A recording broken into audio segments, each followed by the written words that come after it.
What's up, guys? Brandon and Jeremy here from Friend of RC, giving you our review of a little known, maybe it's not as popular, but it's definitely one of my favorite. It's a big hitter. Yeah. In the RC plane world. That's true. Basically, if you're in the know. No, well, you will be after this video. I promise you that. This is the slo-stick. And we're going to take the wing off so you can actually see us.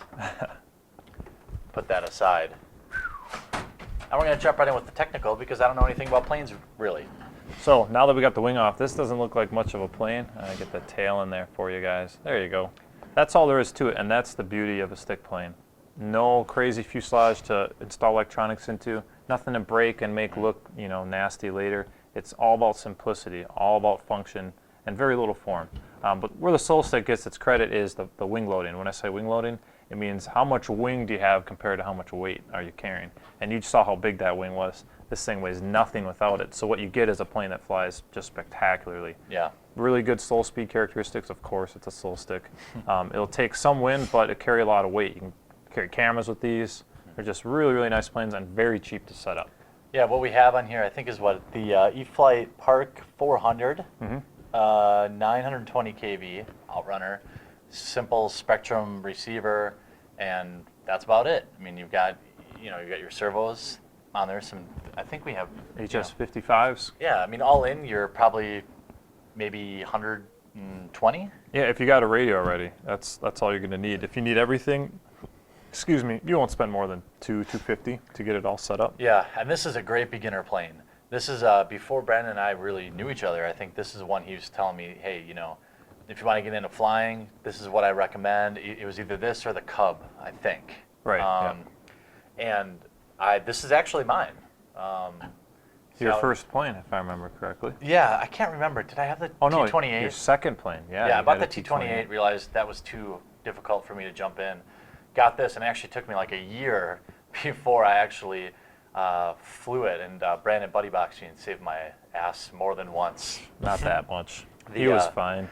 Except for when I got beyond the flight line, then that was troublesome. But you've covered the technical cost of operation. We've covered.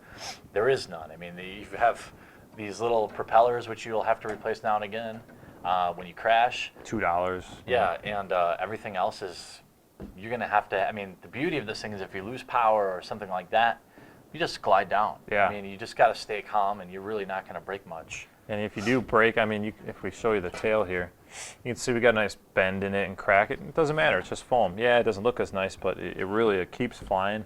You can blow holes in the wings with a paintball, and it'll keep flying. And if you snap something, a little bit of hot glue or foam safe CA, there's almost no cost to keep them going. That's what's great about these planes. You go out to the airfield, you'll see some of these things in various forms of disarray, and they still fly like the day they built them. Yeah. So for me, it scores really well for my fun factor because I like flight casually, and this is a casual flight plane. I mean, it's slow, it's manageable. You're not gonna break the bank if you crash it. Everything's easy to repair. So for me, it's very, very fun. For a more seasoned pilot, I don't know, what do you think? I still really enjoy flying these because it's kind of the all-around toss-up plane. There's no, once you get comfortable with flying them, they're the most comfortable planes to fly. They're very relaxing, I guess is what I'm trying to say. You're not, your heart isn't racing. It's just a lazy plane to shoot around, and they're so maneuverable and slow. You can fly them in a really tiny area. You don't need a huge place to go. And what I like is you can throw almost any battery on here. They got such a range of batteries to pick from that you probably already have one laying around that would work for it. Yeah, definitely a nice lawn chair and a beer or soda if you prefer. Definitely. Or if you can't have beer yet. So great plane. It comes as a kit only, various colors, I believe. Yeah, you can get a few colors, and the kit is like $25, $30. It's unbelievable. Yeah, when you told me how much it was, I think it was $30. It was like.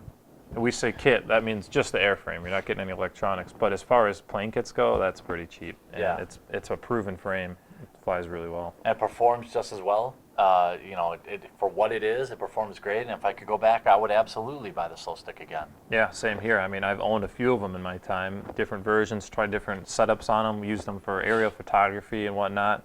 Just a ton of fun. We use them for target practice, anything. Yeah, Just a great all-around plane. We used this one, actually, I think yours, to get some of the footage for a couple of our bashing videos over on our other channel, RC Nightmare.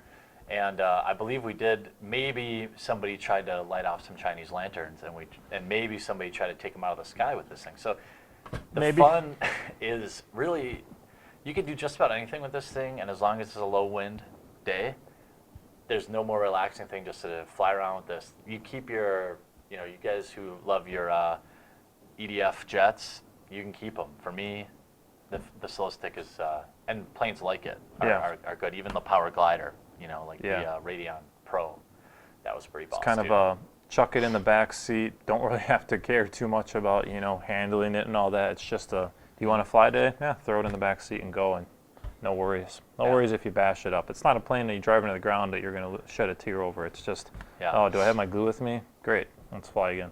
Well, people use them for night flying too, which is really cool. You can get these really cool like wing kits to make them translucent and run lights through them. Mm-hmm. We flew at night and it stayed in a tree overnight. That's I think how you lost your Thunder Power battery or damaged it for the first time. But yeah, we left it overnight at an airfield and it was still there waiting for us the next day. Some George Washington must have came in the middle of the night and cut the tree down. Jeez. Hope I'm quoting the right president there, but anyway. So yeah, I go back. Yes, I would buy it again. Brandon would buy it again. Absolutely. If you have any questions about the, I think GWS slo-stick. Yeah, GWS, right. Post them up on down below, or shoot on over to our forum at rcnightmare.com. Thanks. See you guys.